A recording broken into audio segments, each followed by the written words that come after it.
Olá, pessoal. Hoje nós vamos começar a nossa unidade 5, que trata do poder no contrato de emprego. Esse é um ponto muito importante porque revela, desde sempre, a face protetiva do direito do trabalho em relação ao empregador. Eu já disse de início dessa disciplina que o direito do trabalho ele tem um papel, uma função capitalista, que privilegia historicamente o empregador, desde sempre. O que aconteceu em 2017 com a reforma trabalhista foi a exacerbação dessa função, de modo a descaracterizar o direito do trabalho como instrumento também de proteção ao empregado. A distorção da reforma trabalhista é caracterizada por essa exacerbação da proteção ao empregador. Quer dizer que não havia antes proteção ao empregador, sempre houve. Só que ela foi exacerbada pela reforma. Sempre houve porque, afinal de contas, quem exerce o poder no contrato é o empregador. Já disse aqui, no contrato de emprego tem quem manda, tem quem obedece. E quem manda dita as regras. Né? Isso é assim em qualquer esfera que nós possamos pensar. Quem manda diz como manda, né? Define como quer que as coisas funcionem. E esse exercício do poder do empregador aqui no Brasil, ele é quase ilimitado. Óbvio, ele enfrenta limites constitucionais no plano normativo, no plano teórico, mas na prática ele se mostra quase ilimitado, como veremos nessa unidade 5. Bom, o poder no contrato de emprego, ele decorre de alteridade e de subordinação jurídica. O exercício do poder ele decorre dos artigos 2º e 3º da CLT. Da alteridade porque o empregador corre os riscos da atividade econômica. Então, se o risco do negócio é dele, ele detém os meios, os modos, o poder para desenvolver a sua atividade econômica. Consequentemente, ele detém o modo da prestação laborativa no sentido de dizer como essa prestação laborativa deve se desenvolver. Então, por correr os riscos do negócio, ele faz a gestão da mão de obra. No mesmo sentido, a subordinação jurídica, como requisito do emprego, ela permite o exercício desse poder, em razão de estar o trabalhador sob ordens, subordinado. Uma coisa é importante, embora alguns empregadores insistam em desconhecer ou insistam em fingir que não conhecem. Esse exercício do poder ele deve ser restrito ao contrato. O empregador não pode interferir na vida privada extralaboral do seu empregado. Ele deve limitar o exercício do poder ao contrato de emprego. Nós vamos ver que, em algumas situações, o empregador extrapola e quer interferir na vida privada do seu empregado. Aspecto familiar, religioso, político. Né?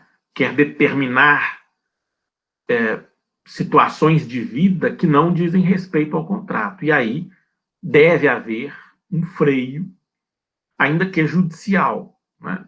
Ainda que a posteriori. Porque se insurgir no momento dessa indevida interferência é difícil, porque, mais uma vez, o empregado está subordinado.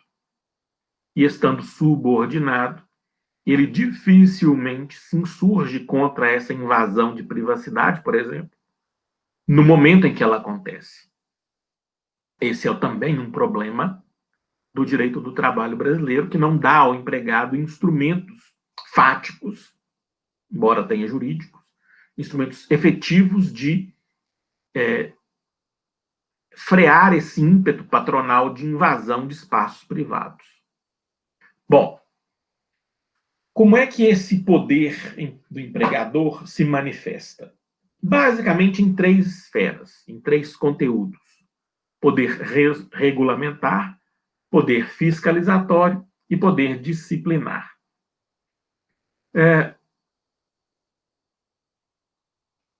No âmbito do poder regulamentar, nós temos claramente o conjunto de prerrogativas postas à fruição do empregador para criar regras no sentido amplo, criar cláusulas em sentido estrito, que digam respeito ao modo da prestação laborativa. Então, se nós formos pensar no sentido amplo, quem dita as regras do negócio, quem dita as regras do trabalho, quem dita as regras do modo de prestar trabalho é o contratante, é o empregador. Então, ele exerce no contrato poder regulamentar. É importante destacar que os regulamentos empresariais, assim identificados, eles consistem em cláusulas contratuais.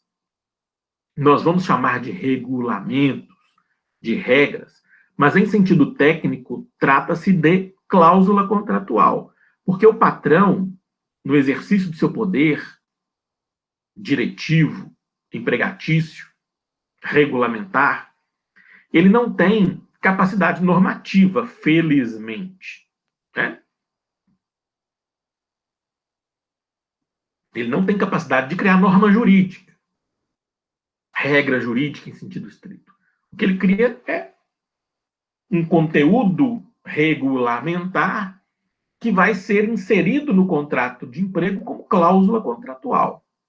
E aí, como tal, essa cláusula está submetida aos limites dos artigos 444, que nós já vimos, e 468, que nós veremos. Em síntese, ele não pode estabelecer regras contra a lei e ele não pode estabelecer regras que piorem o contrato de trabalho, regras que alterem para pior um contrato de trabalho em curso. Aí, em síntese, e depois nós veremos com detalhes, os conteúdos do artigo 468, que nós veremos, e essa é, em síntese, o conteúdo do caput do artigo 444, que nós já vimos. Bom, a subordinação jurídica também, por si só, em seu conceito, estabelece os limites do poder diretivo, como nós vimos, né, do poder empregatício. Subordinação jurídica consiste especificamente em estabelecer ordens quanto ao modo de prestar trabalho. Então, esse é o primeiro limite. O regulamento de empresa não pode ir além do modo da prestação laborativa. O empregador não pode ditar regras relativas à religião que deve professar o trabalhador, com relação à sua orientação sexual, com relação à sua participação política ou não, como regra geral, que poderá comportar pouquíssimas exceções. Essas situações não estão dentro dos limites do poder regulamentar. Uma outra situação interessante é que, ao exercer poder regulamentar, o empregador também pode estabelecer limites ao seu poder diretivo. Então, quando o empregador cria uma regra no contrato, então uma cláusula contratual geral, ele também se obriga a cumprir aquele conteúdo regulamentar. Então, em algumas situações, o poder regulamentar serve como autolimitação do poder diretivo, que além de estar limitado pelo conceito de subordinação jurídica, estará limitado pelas próprias regras criadas pelo patrão. Então, se ele estabelece regras de uniformes, horários, contextos de prestação laborativa, ele tem que cumprir e fazer cumprir esse conteúdo regulamentar. E ele não pode simplesmente contrariar as regras que ele criou, e ele não pode alterar tais regras se é em prejuízo ao trabalhador, por força do disposto no artigo 468, que nós já vimos e citamos aqui, e veremos adiante em outra unidade. Não deixa de ser o regulamento uma limitação da liberdade do trabalhador no contexto do contrato. É claro, o contrato de emprego, em decorrência também da subordinação jurídica, ele pode ser, pode compreender limitações à liberdade do trabalhador.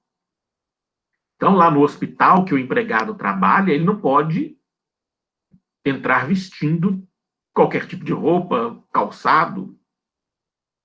Ele não pode entrar em qualquer lugar que ele quiser, na hora que ele quiser, do jeito que ele quiser. O regulamento interno do hospital, por exemplo, e é só um exemplo, ele estabelece padrão de vestimenta, equipamentos de proteção individual, limitação de acesso a tais ou quais áreas, formas de ingresso em tais ou quais áreas, tudo isso pode ser limitado por regras internas. E é comum que seja. Né? Também é importante que nós tenhamos em mente que o empregador, quando ele vai criar sua regra, ele está limitado constitucionalmente. Ele não vai criar a regra do jeito que ele quiser, embora alguns façam. Ele tem que criar a regra de acordo com os permissivos, os limites, as regras também constitucionais. O empregador não tem criatividade normativa ampla. Ou melhor, nem criatividade normativa ele tem, né? Mas ele não tem criatividade regulamentar ampla e restrita. Ele vai criar a regra, primeiro, que se insira no contexto da prestação laborativa, nos limites do contrato, e ele vai criar a regra conforme a Constituição. Ele não pode criar uma regra discriminatória, por exemplo. Ele não pode criar uma regra que promova desigualdade salarial, por exemplo. Embora faça. Né? Mas, em tese, aqui nós estamos trabalhando no plano teórico, o poder regulamentar está limitado constitucionalmente. Muitas vezes nós vamos ter zonas fronteiriças. E para essas, nós vamos ter que usar ponderação e eu indico o acompanhamento da doutrina e da jurisprudência.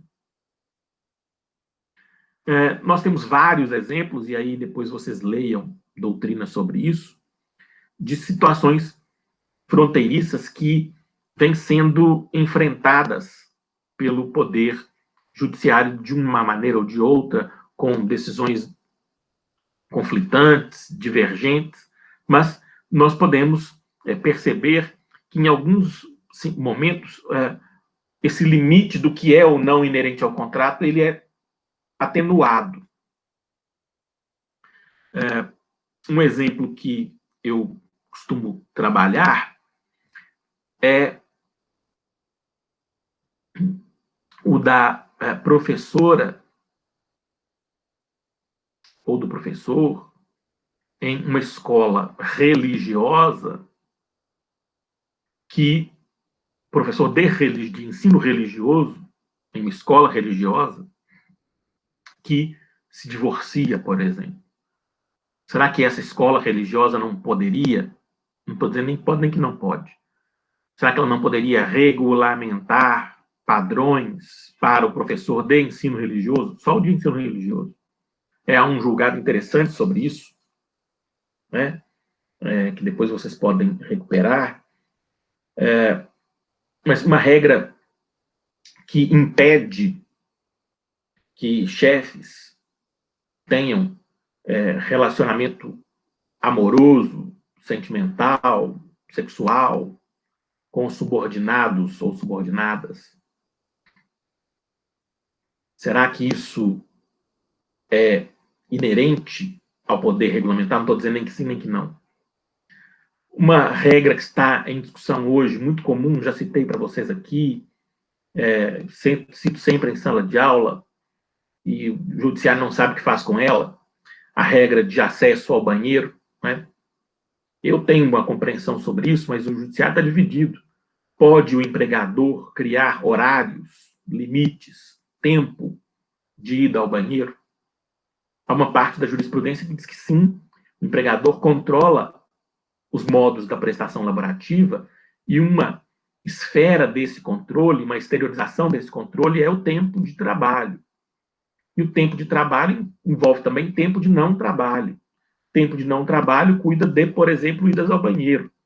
E aí vários doutrinadores e julgadores entendem que o empregador pode sim disciplinar, regular a ida ao banheiro. Né? Temos diversas situações fronteiriças que, dependendo do julgador, ele dirá que ultrapassa o limite, que afronta dignidade, vida privada, saúde. No mesmo caso concreto, outro julgador vai dizer que não, que isso está dentro do limite do poder regulamentar. Então, o que eu indico a vocês, além de conhecer profundamente a doutrina sobre isso, que acompanhem o desenvolvimento da jurisprudência.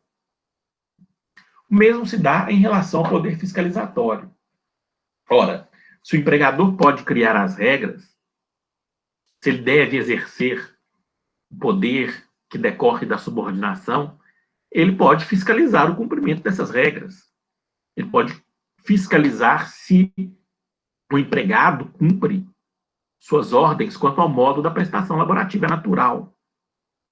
O empregador tem o poder de fiscalizar, de controlar o dia a dia da prestação laborativa, de controlar o modo da prestação laborativa.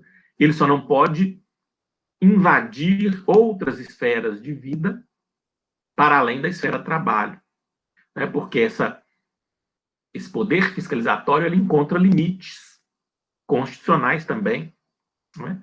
Eles representam um limite da liberdade do empregado no contexto do contrato, mas eles representam também, esse poder fiscalizatório ele enfrenta limites constitucionais também. Mais uma vez, nós vamos ter discussão em relação ao que é conforme ou não é conforme à Constituição da República. Por exemplo, uma discussão comum, razoavelmente pacificada hoje, se o empregador pode ler o conteúdo de um e-mail enviado ou recebido pelo empregado no ambiente de trabalho, no contexto de trabalho, e e-mail institucional. Mais ou menos pacificada a jurisprudência no sentido da possibilidade desse controle, dessa leitura, dessa fiscalização do e-mail institucional, não do e-mail privado, jamais do e-mail privado. Ou então, aquela discussão em relação à revista em bolsas, né? Comum em algum tipo de trabalho, em vários tipos de trabalho, a revista nas bolsas. O empregado tem que abrir a bolsa, mochila, para mostrar que não leva nada que não devesse. Fato é que não pode haver, e nós veremos isso numa unidade própria, revista íntima, que consiste em toque no corpo da pessoa ou que ela tem que se despir na frente de outra. Embora isso aconteça, né? É ilegal, mas acontece, infelizmente. Então, aqui, mais uma vez, o patrão tem o direito, tem o poder, tem a prerrogativa da fiscalização, mas deve exercer dentro de limites. E o limite, primeiro, é o limite do contrato, não pode fiscalizar a vida privada, e esse limite também deve ser visto constitucionalmente. Talvez o tema mais complexo relativo ao poder do patrão diga respeito ao poder disciplinar. Ora, se o empregador pode criar as regras quanto ao modo da prestação, você pode fiscalizar o cumprimento dessas regras. Diz a lei que ele também pode punir quem não cumpre as regras. Vejam que o Estado, mais uma vez, protege o empregador porque dá a ele o poder de punir. E o Estado não dá a quase ninguém, além dele próprio, esse poder punitivo, né? Então, nós temos o exercício do poder disciplinar, que é a prerrogativa de punir. Embora o empregador será aqui o acusador e o julgador. Mas, infelizmente, é o que nós temos.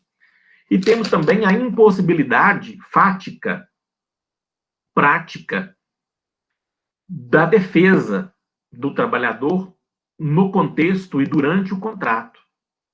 Há uma injustiça aqui, né? Injustiça no sentido de não ser a prática mais correta.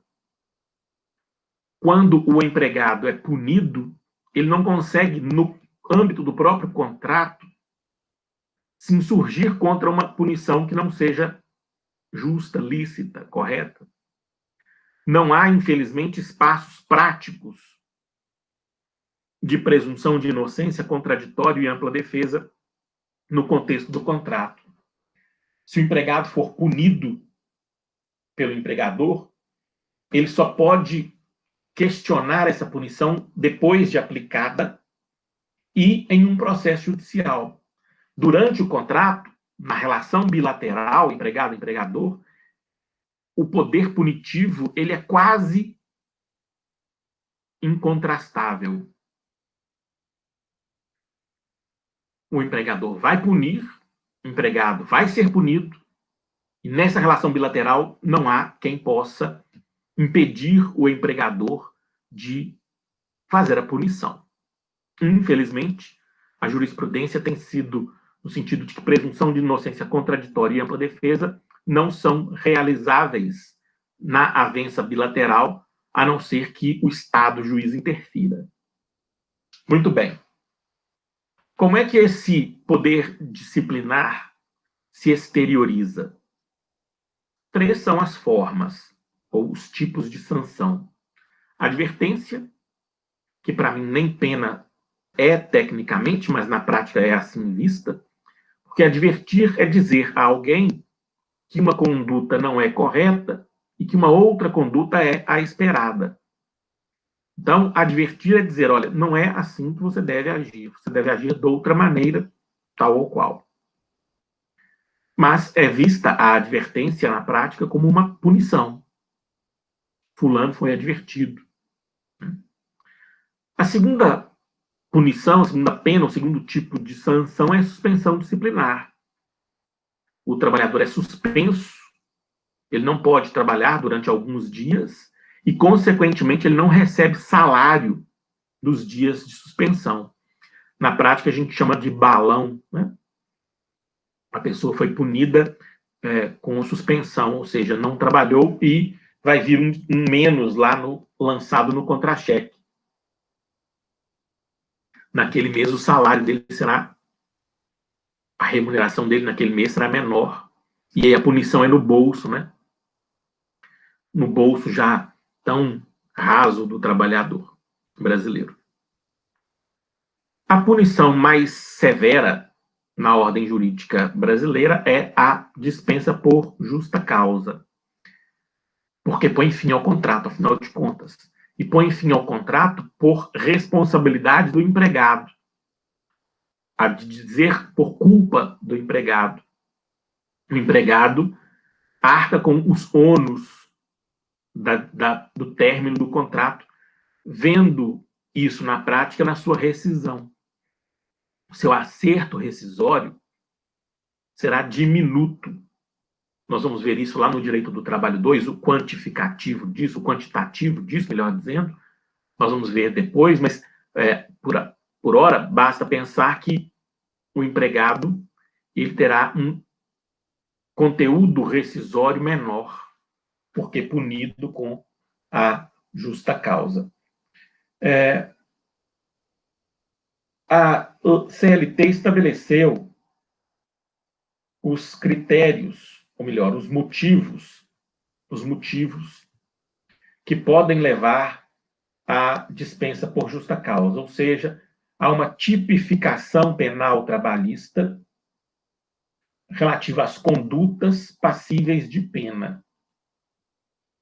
Então, pelo menos aqui nós temos uma previsibilidade com relação àquilo que pode ensejar a falta passível de pena.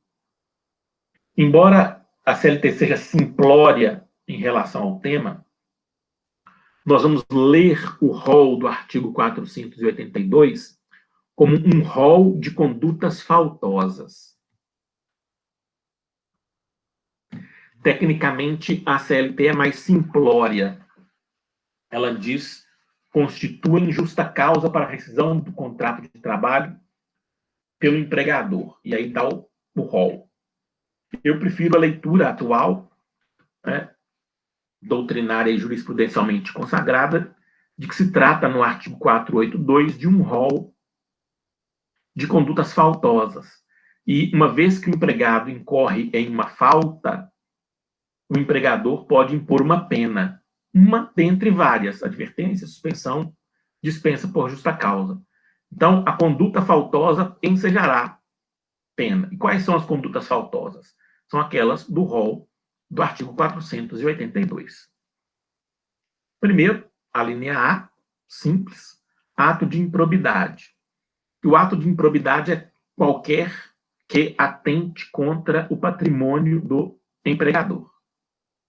O empregado que deliberadamente destrói uma máquina porque está com raiva, destrói uma máquina porque quer dar prejuízo, é o empregado que furta, excepcionalissimamente é o empregado que rouba, às vezes é o empregado que se apropria indevidamente de dinheiro ou bem do patrão. Então, as possibilidades são várias de improbidade, no sentido de uma agressão ao patrimônio do patrão.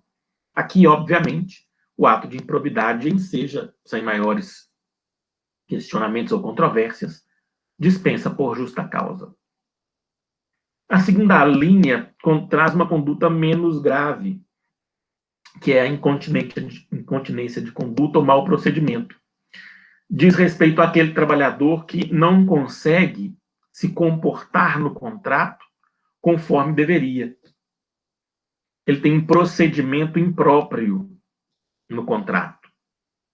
Ele fala palavrão, né?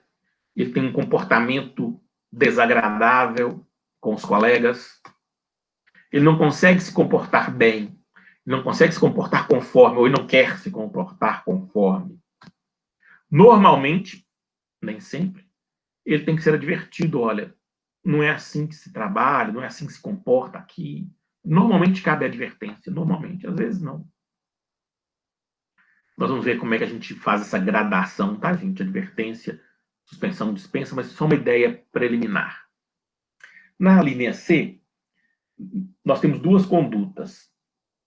A primeira delas, negociação habitual, por conta própria ou alheia, sem permissão do empregador, quando constituir ato de concorrência à empresa para a qual trabalha o empregado. Essa é a primeira conduta. Negociação sem autorização do patrão, concorrendo com ele. Nós já vimos uma discussão, né, nesse sentido.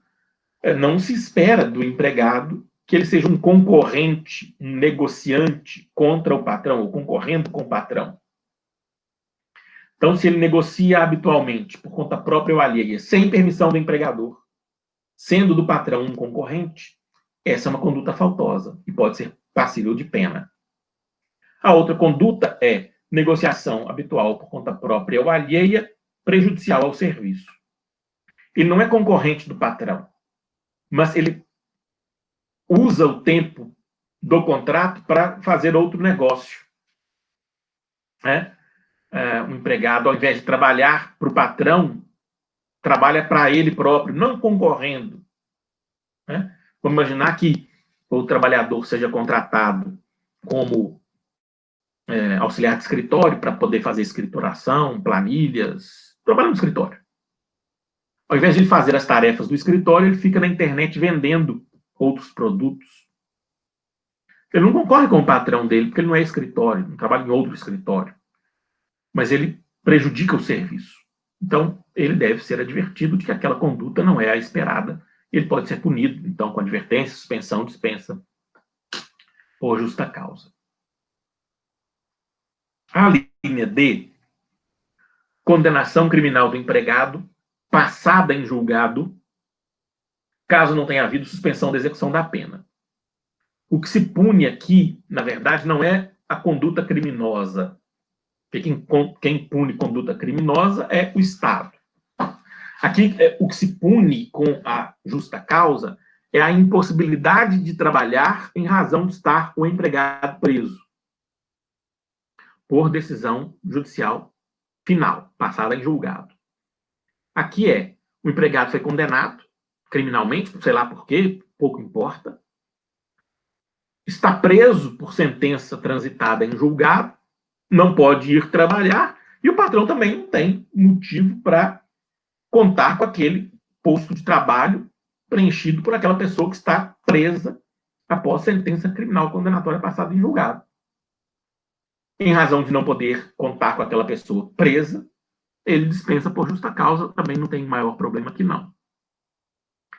A linha E é a mais comum, é a conduta passível de pena que mais acontece, que é desídia no desempenho das respectivas funções. Desídia é o desinteresse. O trabalhador desidioso é o trabalhador desinteressado, que ele não está nem aí para nada. O empregador diz para ele fazer uma coisa, ou melhor, ele tem as tarefas lá que ele tem que cumprir, mas ele não se importa com elas. Às vezes ele prefere dormir um pouquinho lá no posto de trabalho, né? Chega sempre atrasado, sai sempre mais cedo, né? Em muitos casos isso é comum, né? A gente vê. A pessoa tem um horário. Eu tenho problema com relação a isso, problema no sentido de que eu cumpro os horários rigidamente, e eu tenho dificuldade quando as pessoas não cumprem os horários, eu acho isso péssimo. Mas tem gente que não está nem aí, não. Você marca com a pessoa 8h30 da manhã para começar a atividade, a pessoa não está nem aí, vai chegar 9 horas e vai como se nada tivesse acontecendo. Nem aí. Né? Desídia, a pessoa que não está interessada, né? Pode ser punida. Normalmente com advertência. Normalmente. A linha F, ela tem um problema sério, a embriaguez habitual em serviço. A embriaguez habitual, ela não vai ser punida se ela não interfere no contrato. Nós já vimos aqui que o poder empregatício, ele se limita ao contrato. Se a pessoa se embriaga habitualmente, fica lá na casa dela e não traz nenhum reflexo para o contrato, ninguém tem nada com isso. Outro problema dessa linha, que me faz pensar na sua não recepção em 1988, é que já se reconhece a embriaguez, ou melhor, o alcoolismo, como doença. Né? O vício em drogas como também doença. E aí não se pune o doente, né? Mas existe previsão. No máximo que se aplica essa regra quando a embriaguez se dá em serviço ou prejudica o serviço. A linha G, violação de segredo da empresa. Obviamente aqui há uma quebra de confiança grave, que enseja também uma pena grave. H, ato de indisciplina ou de insubordinação. Indisciplinado é aquele empregado que não cumpre as ordens gerais. Né? Você tem lá, é proibido entrar sem capacete, sem máscara e sem luvas. O sujeito entra na área de trabalho, sem capacete, sem luva, sem máscara. Insubordinado é aquele que não cumpre uma ordem expressa determinada para ele. Fulano, hoje sua tarefa é operar aquela máquina X para a qual você foi treinado, contratado e é pago.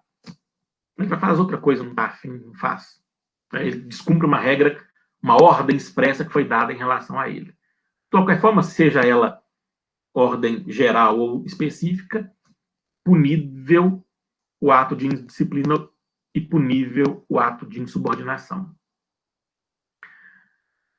Na linha I, abandono de emprego. O abandono deve ser provado pelo patrão que o empregado não quer mais se manter naquele contrato, por isso abandona o emprego. As linhas J e K eu vou trabalhar concomitantemente, porque para mim não faz diferença. J. Ato lesivo da honra ou da boa fama praticada no serviço contra qualquer pessoa, ou ofensas físicas nas mesmas condições, salvo em caso de legítima defesa própria ou de outrem. K. Ato lesivo da honra ou da boa fama ou ofensas físicas praticadas contra o empregador ou superiores hierárquicos, salvo em caso de legítima defesa própria ou de outrem. Por que para mim não faz distinção para explicar? Né? Embora faça distinção para tipificar. Qualquer ato de agressão física, verbal, no contrato, em relação ao contrato, no trabalho, é passível de pena, né? Seja contra qualquer pessoa ou contra o patrão. Se for contra qualquer pessoa, a linha J. Se for contra o empregador ou o chefe, a linha K. A não ser que o empregado que agrediu estivesse em legítima defesa, própria ou de outrem. Então, obviamente que lugar de trabalho não é lugar de agressão, né? Se for, o agressor deve ser punido. L, para mim, não tem mais sentido no sistema de direito do trabalho atual. Prática constante de jogos de azar. Se a pessoa joga, perde dinheiro, e isso não influencia no contrato, o problema é dela. Não me parece que essa linha L tenha razão de ser no direito do trabalho brasileiro de hoje. Ah, mas ele joga, ele pratica jogo de azar, perde um dinheirão e depois furta. Bom, então o ato é de improbidade, a linha A. E a linha M, que é uma novidade pós-reforma trabalhista, perda da habilitação ou dos requisitos estabelecidos em lei para o exercício da profissão em decorrência de conduta dolosa do empregado. Vamos imaginar que a tarefa para a qual foi contratado o empregado exija a habilitação profissional. Médico, advogado, odontólogo, motorista. E, por agir doloso, esse empregado perde a habilitação, perde o registro do CRM, lá o médico, perde o registro da OAB, o advogado, perde a carteira nacional de habilitação, o motorista. Se ele perde a habilitação para o exercício da profissão, obviamente, se ele perdeu por agir doloso, ele vai perder não só o registro profissional, não só a habilitação profissional, mas também o emprego, né? Também não vejo maior problema em relação a isso. Então, essas são as condutas previstas em lei, previstas na CLT, melhor dizendo. Há outras tantas previstas em outras leis, mas vamos ficar com o rol da CLT. No âmbito doméstico tem lei própria e já vimos a inclusão da linha M pela reforma trabalhista. O que eu indico para vocês? Nesse ponto, eu indico a pesquisa da jurisprudência, que é muito interessante até. Vejam lá no site do Tribunal de Minas, o TRT de Minas, trt3.jus.br. Se você digitar lá, por exemplo, desídia, você vai ver processos em que o empregado foi punido por desídia. E você vai ver os casos e vai entender a aplicação da pena. Vale a pesquisa. Façam a pesquisa da jurisprudência nesse ponto.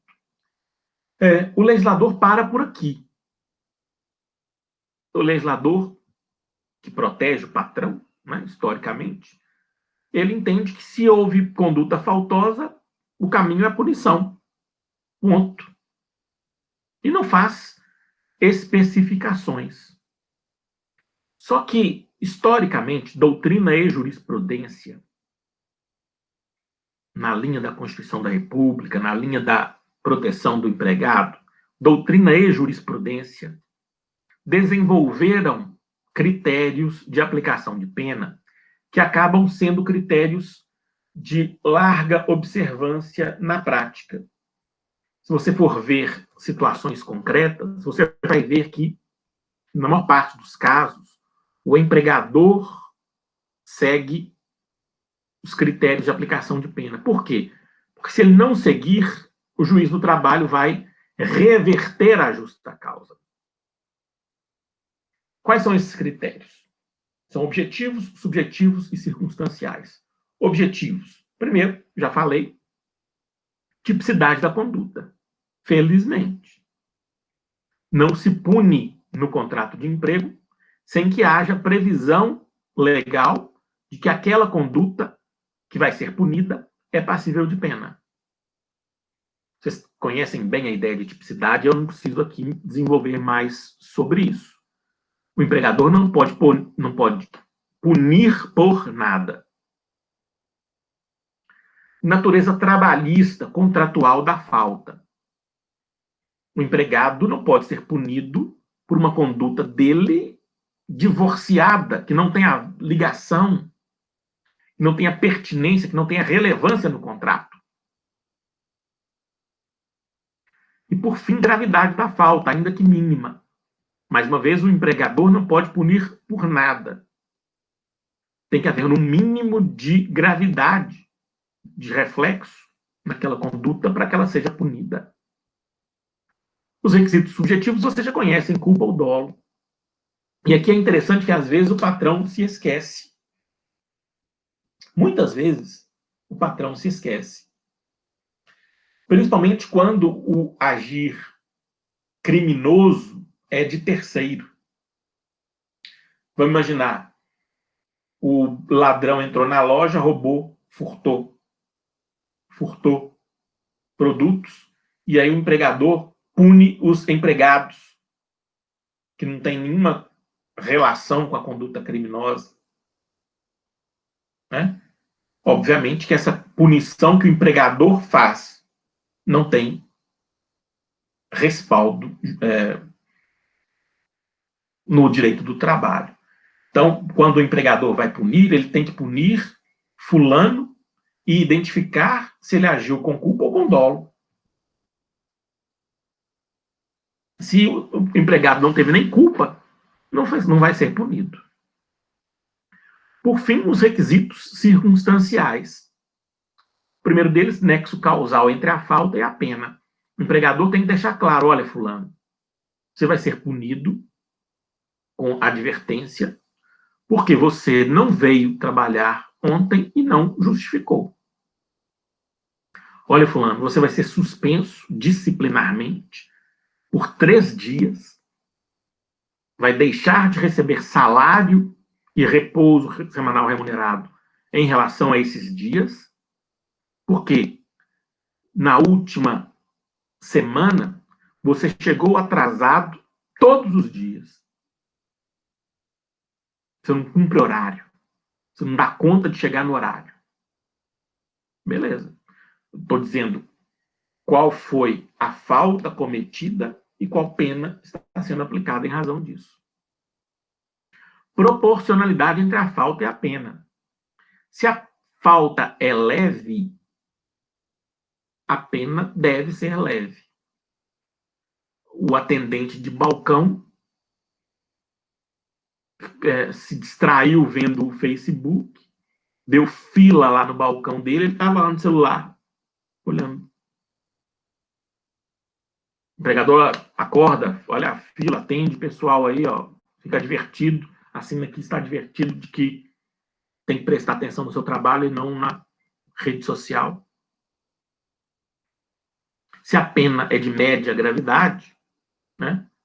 Olha, você não veio trabalhar ontem, eu deixei de atender vários clientes que te procuraram, perdi dinheiro com isso, e você então já não veio ontem, você pode ficar mais 3 dias sem vir, porque você está suspenso. Pena de média gravidade, né, no caso concreto, sempre o caso concreto, punição de média gravidade.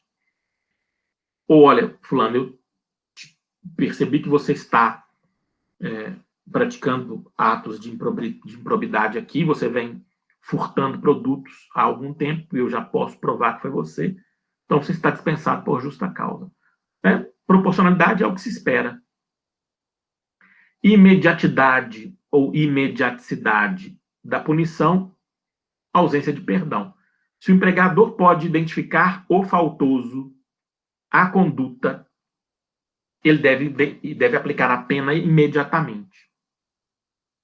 Essa imediatidade ou imediaticidade, ela vai variar de acordo com o tamanho da estrutura do empregador. Numa loja com 2, 3 empregados, isso é imediato.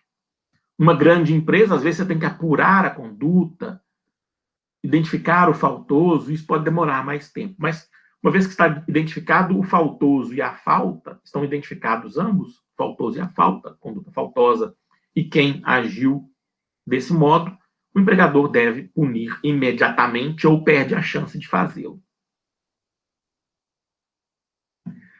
Inalteração da punição impejus, ou seja, uma vez imposta a pena, não pode ser a pena alterada para uma outra pior. Pena dada deve ser cumprida sem alteração para pior, obviamente. A ausência de discriminação, eu devo punir igualmente trabalhadores em circunstância igual.